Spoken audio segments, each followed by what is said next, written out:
It's great to welcome to the program today Elie Honig, CNN senior legal analyst, New York Magazine columnist, and also author of the book Untouchable: How Powerful People Get Away with It. And with Donald Trump's first criminal trial, maybe starting Monday, April 15th, a lot to discuss. Elie, listen, to start with, Donald Trump has insisted for years that the two-tier justice system is Democrats and Republicans are treated differently. I've seen no evidence of that. There does seem to be a different justice system depending on your access to money and high-priced attorneys, et cetera. But it's really more than just the lawyers, right? I mean, lay out the landscape of how different sorts of mechanisms are available to the wealthy and to the elite under our system. Sure. Well, glad to be with you, David, first of all. Before we get into sort of the Trump of it all, although he will factor into some of these examples, I think there are things that people basically understand. More money, more power gets you more lawyers. It's harder to convict the person. What I try to do in the book, though, is take it to a next level, because I was a prosecutor for 14 years. So I really got to see how these things play out and to point out things that maybe are more subtle or less widely recognized. And I'll give you one example. We all know that rich people can pay for these quote unquote dream teams of lawyers, Yep. Famously O.J. Simpson on through. Although I don't always agree that more expensive lawyers are necessarily better. I think we've seen some examples of very expensive lawyers do very lousy jobs for people over the years. But here's something that people didn't really understand until we started to see it happen with Trump around the same time I wrote about it in my book. It was very common in the mafia cases that I did. If we would indict 15, 22 gangsters all at once, the boss and the family would pay for lawyers, not just for the boss, but for everyone on that indictment. And the reason they do that, of course, primarily in the mob at least, is to prevent those people from cooperating. So these lawyers can keep tabs. So it becomes basically impossible for these lower ranking defendants to try to flip. And I tell a story in the book about one case where we indicted 20 something Genovese family members, and a guy who was pretty low ranking wanted to flip, but he knew he couldn't do it through his mob paid for lawyer. Right. So we had to go through this whole cloak and dagger thing. He sent his girlfriend to talk to the FBI agent, to tell the FBI agent he was interested. We had to have a secret lawyer appointed by the court to go talk to this guy who confirmed that he did want to cooperate. We whisked him out of the jail. We put him in a safe house. So the point is, this is something that I saw a lot in the mob world. Well, guess what? It happens all the time in the political world, the financial world. And Donald Trump, we've learned, is using this tactic all the time. He pays for lawyers for people around him. Take Cassidy Hutchinson, right? We remember her testimony in front of Congress. Yep. She has said publicly now that while she had a Trump paid for lawyer, she didn't believe she was capable of fully cooperating, and she was intimidated from doing that. As soon as she broke free from that guy and got her own lawyer, that's when she fully came clean. So you can see this is a lesser known tactic. Now, I do have to also fault DOJ, the Justice Department, because they're complicit as well. Up until 2008, DOJ had a written policy saying, if this is your situation, if you're a corporation or a boss and you're paying for lawyers for others around you, it's not illegal, but we're going to count it against you when we're considering whether you've been cooperative. In 2008, with the stroke of a pen, the Attorney General changed that policy and said, actually, it's fine. We don't care if you pay for lawyers around you. And that has been the policy ever since. And AGs under both Democratic and Republican administrations have had now 16 years to change it, and they haven't. So it's a very common practice. It absolutely does protect higher up people in the chain, and DOJ is just fine with it. The mob examples are interesting. I just read Selwyn Rabb's book, Five Families, where there's a lot of discussion of the different mechanisms that were at play behind the scenes. I also just finished Patrick Radden Keefe's book about the Sackler family. And one of the really interesting, it's an excellent book. One of the interesting things there is, yes, if you can pay a very high hourly rate for a bunch of great lawyers, there's some value in their experience and skill. But a lot of it was that the Sackler lawyers had connections. They were dining reportedly with prosecutors the night before that they would then go into court and then have to argue on opposite sides. And they would say, hey, we want to meet with James Comey to see if we really want to go forward with this. It seems that there's that intangible as well. Well, and I'll give you a great example of that. By the way, the Patrick Radden Keefe book is remarkable. I read that too. It's a triumph of reporting. I talk about an example in my book, and this was reported by, I believe, the New Yorker. I credit whoever it was in the book. I think it was the New Yorker. It may have been New York Magazine. But back before Donald Trump was a presidential candidate in the early 2010s, the Manhattan DA basically had Ivanka and Donald Trump Jr. dead to rights on a fraud case. They were basically, tell me if this sounds vaguely familiar, they were basically overinflating the value and the size of the apartments and the units and the occupancy in this Yeah. new apartment building where they were trying to attract new buyers, and they were lying about what they had. And the DA's office, there were people in the DA's office who wanted to charge them. But Donald Trump got involved, his lawyers got involved, and several of his lawyers had been big donors to the DA, Cy Vance's campaign for DA. And Cy Vance gave them direct meetings with him, which happens sometimes, but he sort of let them jump up the chain of command. And he gave them direct meetings, and he said, no, we're not charging. Now, I'm not saying Cy Vance was bribed or anything like that. I don't, I mean, that's not the case. There's no evidence of that. But the appearance is certainly questionable at best.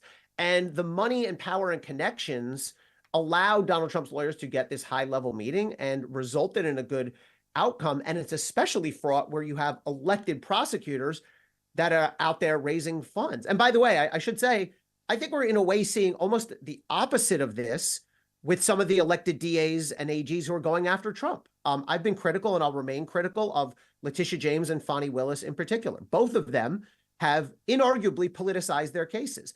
Both of them have fundraised, campaigned, asked for donations based specifically on their pursuits of Donald Trump. And so I think that's sort of the flip side of the coin here. I think it's really dangerous to have elected politicians, elected DAs taking solicitations from people and then sort of going soft on people around them. But I also think it's very dangerous to have elected DAs and AGs taking donations on a premise of vote for me, donate for me, and I'll nail this guy who we don't like politically. I object to both of those. When you were working as a prosecutor, did you have situations where someone above you who was in the political system would come to you and say, listen, Elie, I'm not arguing with you about the evidence you have. I'm not taking issue with the investigation. It's just, do we really want to do this? And it sort of had that tone. No, not exactly that. I mean, first of all, that would be a stupid and reckless thing to do. I'm not that I'm like some paragon of virtue, but most prosecutors would tell you to get bent and would, go up the chain. U.S. attorneys' offices are somewhat insulated from this because A, nobody's elected in DOJ from the AG on down. The AG is appointed, the U.S. attorney's appointed. I was just a worker bee. Right. And B, there's sort of this ethic of hands off. But I do say this in the book, and I think this gets to your point.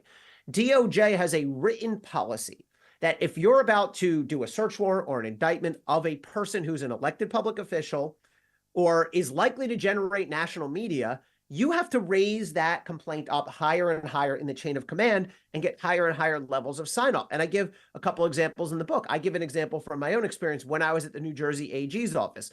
We had done dozens, I think over 100 cases involving fraud relating to Hurricane Sandy, right? People were putting in for relief funds and lying about destruction done to their houses or that kind of thing. And we were churning these cases out. I was the director of the Division of Criminal Justice. I wouldn't even really look at them. I was leaving them to the lower level folks. But then we got one case involving an employee in the then Governor Chris Christie, who was in the, we thought at the time in the process of running for president, but the governor of the state, someone who worked in his office was committing one of these frauds. She was an assistant type person. And because she was closely tied to Chris Christie, that case was subjected to 20 times more intense review. It went up to me. It went up to the attorney general. It took us months and months, where if it was just Jane Doe, no one would have given it, it would have been looked at by a line level prosecutor. But because it was this person with proximity to power, it was given much higher levels of review. And that's the written policy of DOJ. So if you're indicting a famous person, it has to go up higher and higher. And the higher levels it has to go, the more people there are who can say, I'm not so comfortable with this. When it comes to Trump, there's the feeling, and now we'll apply some fact to the feeling. There's the feeling that when it comes to another individual with 91 felony counts in 4 different trials in different parts of the country, they would not have a lot of the same leeway that Trump has had. Someone regularly violating gag orders, someone with access to a plane, although the plane is not something the average person has, so maybe that's not a great example. Are there ways in which Trump has been given a longer leash when it comes to the attacks on court employees, the judge's daughter, etc., that the quote average person wouldn't get? Yes, there are examples, but there are also counterexamples where I think he's being treated worse than Okay. an average person. And it's interesting that the world has played out this way. When I wrote the book, came out a year and change ago, he had not been indicted at all. I say in the book, by the time you're holding this, he probably will be indicted probably multiple times. And I sort of forecast ahead. Yep. I'll give you a couple examples where I think he has been given more consideration. Look, I don't think he would have been locked up pending trial. I know he would not have been locked up pending trial in any of these cases. But the fact that he's a former president and a current candidate made any kind of meaningful bail restriction impossible, whether home confinement. You can argue, look, there were January 6th defendants who got locked up pending trial or who got home confinement pending trial. There was no way he was going to have any bail restriction in place. The gag orders, he has more than pushed limits, but it's odd because if you look at the technical gag orders, he's only really actually violated them a couple times and he's been fined. I think he has, pushed the limits on what is smart, fair, and reasonable to say. But he's only actually, now here's the thing though. I don't think there's any way he ever gets locked up for violating a gag order. And I think he knows that. Right. And I think that's a little bit of extra consideration that he's being given. So I think those are a couple of examples, but I will say, I think there's a fair question about whether he ever would have been charged in Georgia if he wasn't politically unpopular, in Manhattan if he wasn't politically unpopular. In the New York AG's case, that one to me is entirely, the AG said she was going to sue him for something while she was running. She didn't even know what. So I do think and I will say, and I've been critical of Jack Smith clearly is trying to artificially expedite these cases because he wants to try Trump before the election. Yes. Normal cases of this complexity would not be going to trial within a year. The average DOJ conspiracy case takes 2 years. Jack Smith has been desperate. He's been pushing judges to super expedite everything because he's trying to try Trump before the election. I want to see Donald Trump tried before the election. The vast majority of the American public does. But I also don't think that he should be given less time to prepare than an average defendant because of the election. And that violates DOJ policy, by the way. DOJ policy says our prosecutors are never to consider anything to do with an election when it comes to the timing of any event. So it's played out interestingly. And I will say this, I think the A story arc of this whole era is and will always be Trump's abuses, Trump's conduct, which I argue in the book he should be indicted. He should have been indicted, and he will deserve whatever comes to him.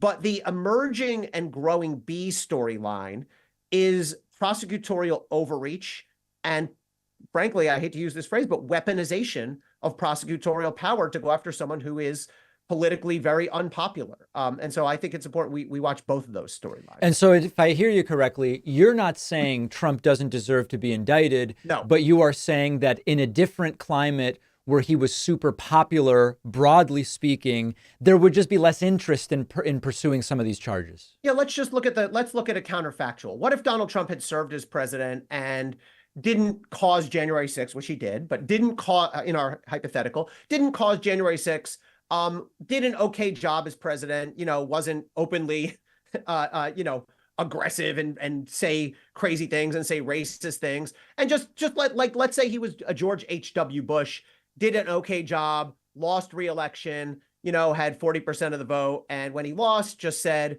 well, I'm really disappointed that I lost, but I wish the new president the best and I concede and all that. You really think he would have been indicted? Yeah, I mean, I think it would have been maybe not all. I think the Manhattan case is the weakest for sure, and probably they would have attached fewer counts. I mean, I don't know. I think you're probably right to a degree. Yeah. So I do make that argument, and I think that's fair. But people say to me, well, what do you think should happen to this guy, Mr. Know-it-all? And my answer is, and I say in the book, he should be indicted. He should have been indicted for what he did to try to steal the 2020 election leading to January 6th. He should absolutely have been indicted for the classified documents at Mar-a-Lago. The way it should have been done was A, by DOJ, and B, much, much quicker. DOJ wasted over 2.5 years before indicting both of those cases. The ideal scenario is Merrick Garland either should have put a team on this or appointed special counsel the moment he took office, or within 2 months of taking office in early 2021. If he had done that, there's no reason this case would not have been indicted. Give him a year. Early 2022, we would have had plenty of time. The trial would have already been in and over. Appeals, who knows if Trump would even have been a viable candidate at this point. But what I object to is DOJ delaying as long as they did, leaving us with next to no time, which is now causing this traffic jam, and B, to the pile-on that we've seen from state and local elected prosecutors. And to be clear, some of the classified documents actions didn't take place early enough. I mean, yeah, but to some of the counts, you're absolutely right. No, that's fair. I mean, so I guess what I said before applied to January 6th. The classified documents stuff went down in 2022. Probably, arguably, still took a little long, but I can't say outrageously long. Yeah, it'd be more on the order of a few months sooner, maybe, but yeah, I think that's fair. We've been talking in part about Elie Honig's book, Untouchable, how powerful people get away with it, and the context, of course, being Donald Trump's upcoming trials. Elie, I really appreciate your time and insights here. Thanks, David. Great to be with you.